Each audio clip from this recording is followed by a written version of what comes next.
बाहेर का चालली? सर्दी झाली तर डॉक्टरकडे जायला नको. सर्दी खोकल्याला डॉक्टरकडे झोपडपट्टीत राहणाऱ्या माणसाला आजार होत नाही. होतात ग, पण उपचार परवडत नाही ना.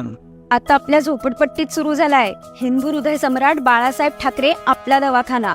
म्हणजे आपल्यासारख्या शहरातल्या झोपडपट्टीत राहणाऱ्या माणसांसाठी मोफत उपचार मिळणार आहेत. मोफत उपचार? आणि फक्त उपचारच नाही हा, वैद्यकीय चाचण्या, तपासण्या सगळं आहे तिथे, ते पण विनामूल्य. विनामूल्य? शहरातील सामान्य नागरिकांच्या आरोग्याची संपूर्ण काळजी घ्यायला आता असेल महाराष्ट्र शासनाच्या सार्वजनिक आरोग्य विभागाचा हिंदू हृदय सम्राट बाळासाहेब ठाकरे आपला दवाखाना. निरोगी महाराष्ट्राचा एकच विचार, प्रत्येकास मिळेल मोफत उपचार.